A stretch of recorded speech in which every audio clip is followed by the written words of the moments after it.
Hello everybody, आज हम देखने वाले हैं स्पाई एक्स फैमिली का सीज़न 4 एपिसोड 4। तो एपिसोड की शुरुआत होती है, आन्या का स्कूल बस आ जाता है और आन्या अपने स्कूल जाने के लिए रेडी हो जाती है। तभी वाहन में उन्हें वही दोनों बूढ़े अंकल और आंटी मिलती हैं और ये और भी साथ में होते हैं और वो एक दूसरे को हेलो बोलते हैं। तब वो बूढ़े अंकल बोलते हैं, आन्या तुम ईडन में पढ़ती हो? तब आन्या भी बहुत ही ज़्यादा फ्लेक्स करते हुए बोलती है, हाँ हाँ मैं ईडन में पढ़ती हूँ।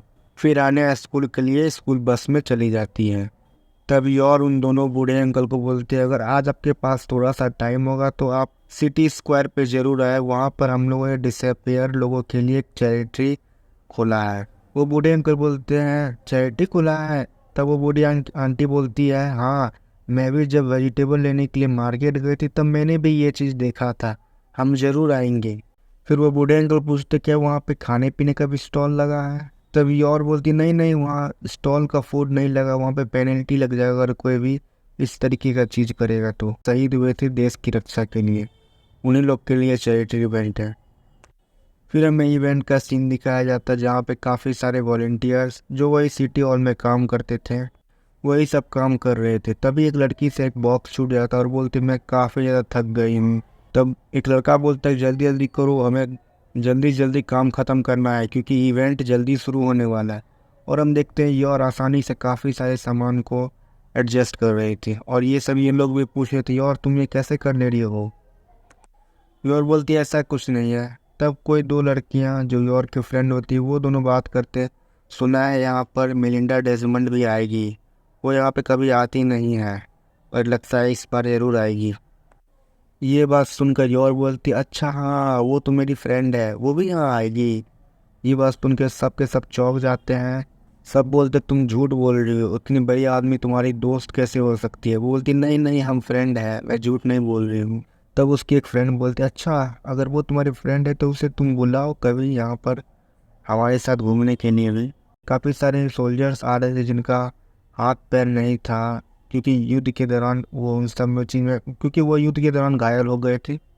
और कई सारे लोग की फैमिली भी आई थी जिनके लोगों ने युद्ध के दौरान शहीद हो गए थे।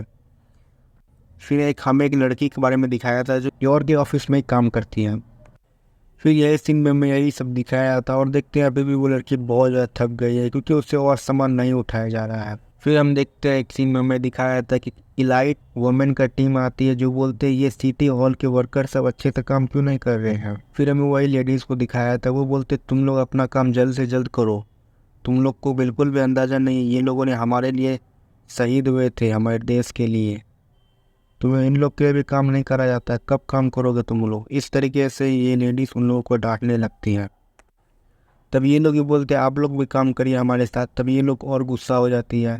तब वही लड़की आके बोलती है, युद्ध में सिर्फ और लोग भी नहीं मरे, मेरे पापा भी मरे थे। पर उन लेडीज़ को कोई फ़र्क नहीं पड़ रहा था, वो उन्हें फिर भी डांटते जा रही थी। फिर बीच में योर आ जाती है और बोलती है, हम लोग तो काम कर ही रहे, आप लोग भी कर सकते हैं, आप लोग सिर्फ इस तरीके से आते हैं हमेशा और हम लोग को डांट रहे बेमतलब का, आपका भी तो फ़र्ज़ बनता है कि हमारी मदद करें। योर बोलती, कोई बात नहीं मैं ही सबका काम कर दूंगी। फिर योर एक ही बार में कई सारे बॉक्सेस उठा लेते हैं जिसको देखकर सबके सब चौंक जाते हैं।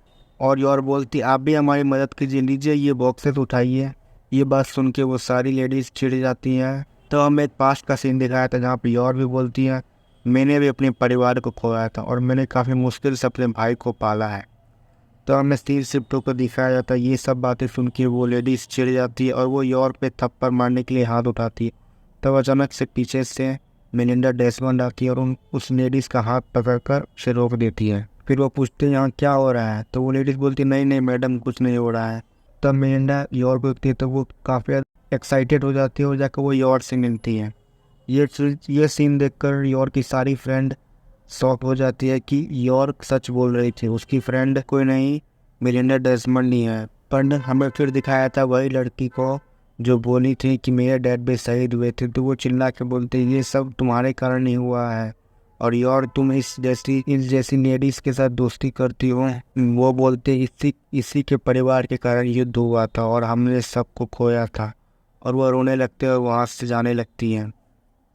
तो फिर बाकी लेडीज जो थी वो इस लड़की पर गुस्सा होने लगती है। तब मेलिंडा डेसमंड बोलते, नहीं कोई बात नहीं है, ये सच भी बोल रही है, क्योंकि उस वक्त में मेरे पति ही प्रधानमंत्री थे और जिम्मेदारी उन्हीं की थी ये युद्ध रोकने की। और वो मेलिंडा डेसमंड उस लड़की से जाकर माफ़ी भी मांगती है, और ये बात सुन के उस लड़की को भी काफ़ी अच्छा लगता है और वो मेलिंडा डेसमंड को माफ़ कर देती है। तब मेलिंडा डेसमंड बोलती है किसी को मत बताना कि मैं यहाँ पर आया था, और वो यॉर को बाय बोल कर वहाँ से चली जाती है। फिर वो लड़की बोलती है मैं भी आप बहुत ही मेहनत से काम करूँगी और सारे के सारे बॉक्सेस को मैं भी रखूँगी अब।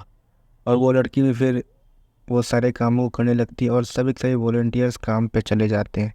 फिल्म में दिखाया था वही लड़की का सीन, और वो लड़की काफ़ी ज़्यादा खुश हो गए थे, क्योंकि उसके दिल में जितने भी गिले शिकवे थे वे सबके सब मिट चुके थे, और अब वो भी इन सभी लोगों की मदद करना चाहते थे जो लोग जंग में शहीद हुए थे या फिर जिन्होंने अपना हाथ पैर गंवा लिया था।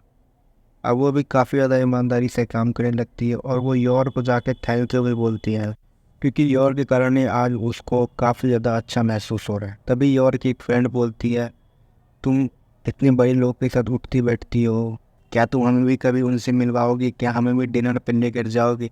इस तरीके से वो यॉर से काफ़ी ज़्यादा बोलती है। इसी तरीके का डिस्कशन चलते रहता है और इसी के साथ ये एपिसोड यहीं पर ख़त्म हो जाता है। मिलेंगे नेक्स्ट एपिसोड नेक्स्ट डे।